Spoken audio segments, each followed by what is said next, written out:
na parte de terça-feira, o testemunho involuntário de Pilatos.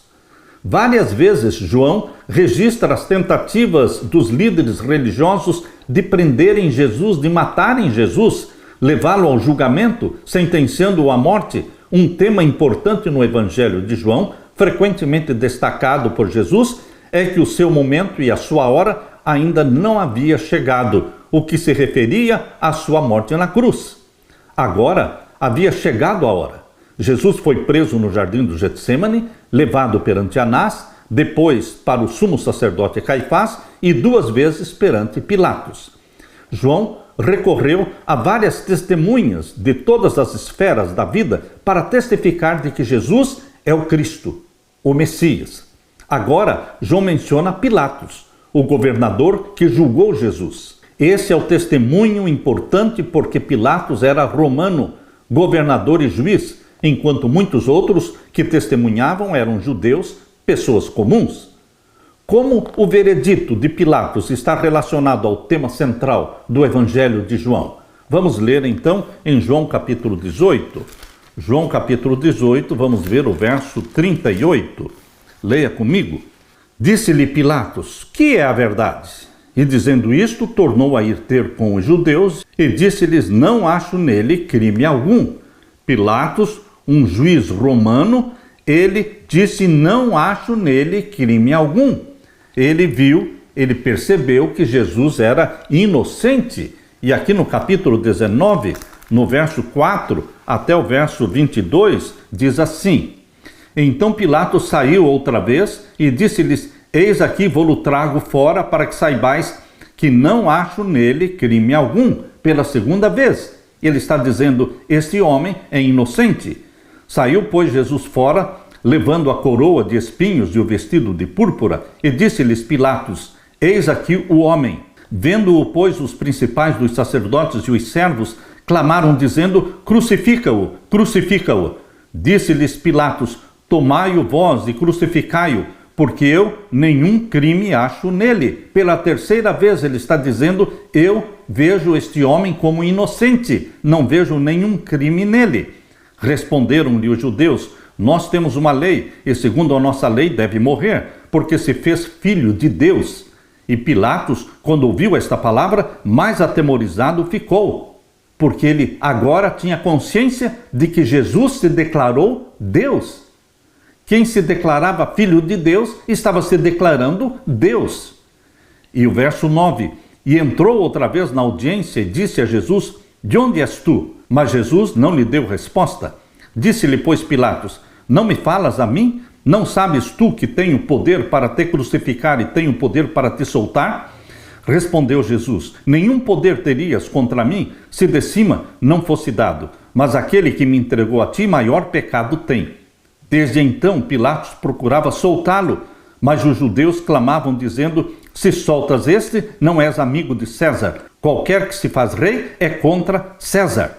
Ouvindo, pois, Pilatos este dito, levou Jesus para fora e assentou-se no tribunal, no lugar chamado Litóstrotos, e em hebraico Gabatá. E era a preparação da Páscoa, e quase a hora sexta. E disse aos judeus: eis aqui o vosso rei. Mais um testemunho de Pilatos: eis aqui o vosso rei. Verso 15: mas eles bradaram: tira, tira, crucifica-o. Disse-lhe Pilatos: hei de crucificar o vosso rei? Mais uma vez, mais um testemunho: hei de crucificar o vosso rei? Responderam os principais dos sacerdotes: não temos rei, senão César. Aqui foi estabelecida a sorte do povo de Israel. A própria liderança religiosa de Israel falou em nome do povo: não temos rei senão o César. Submissão total a Roma e rejeição de Jesus Cristo como Messias, como Salvador. Então entregou-lhe para que fosse crucificado, e tomaram a Jesus e o levaram.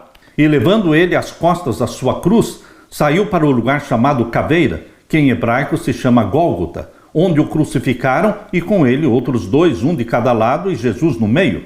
E Pilatos escreveu também um título e pô-lo em cima da cruz, e nele estava escrito: Jesus Nazareno, Rei dos Judeus.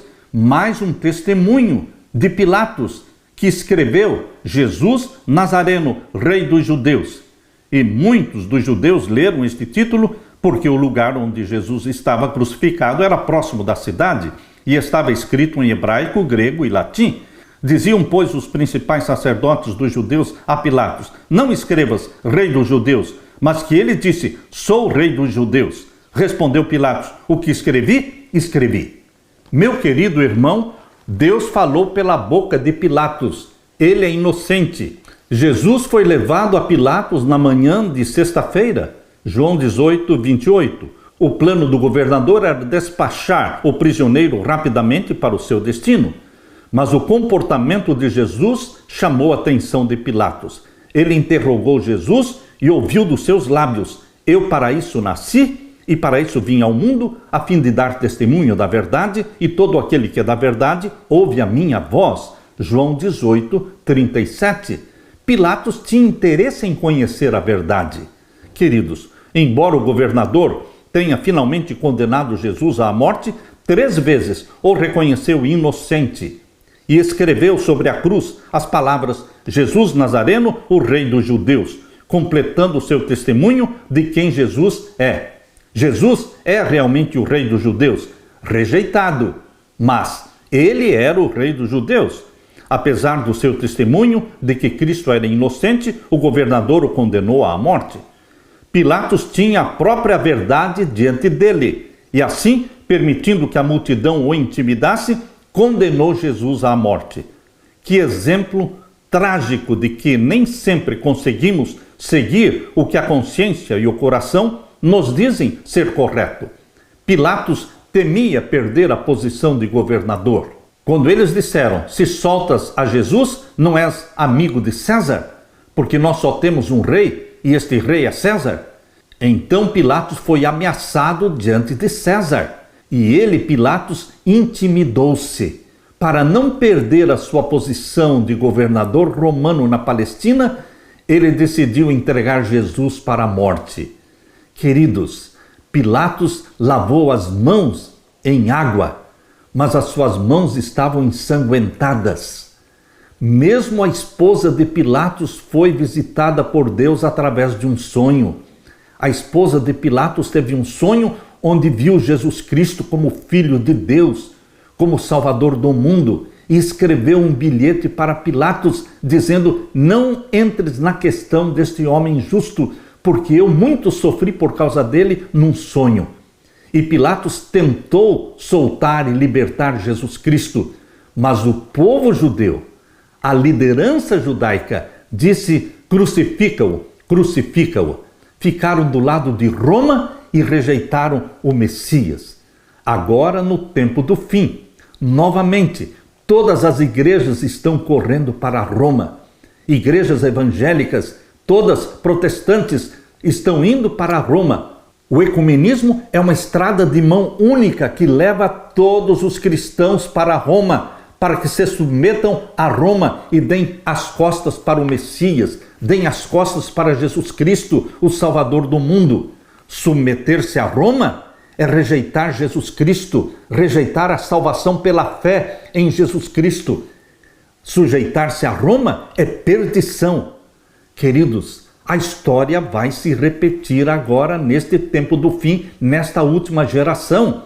O povo de Deus, representado pelos seus líderes lá no 1º século, rejeitou Jesus Cristo e se submeteu a Roma. O povo de Deus, agora no tempo do fim, será cercado novamente por Roma papal. E agora Deus coloca um desafio diante de você. Você vai se submeter a Roma ou você vai abraçar a Jesus Cristo como Salvador? Que Deus derrame o Espírito Santo sobre você, para que você fique ao lado de Jesus, ao lado daqueles que guardam os mandamentos de Deus e têm a fé de Jesus. Apocalipse 14, 12. Aleluia!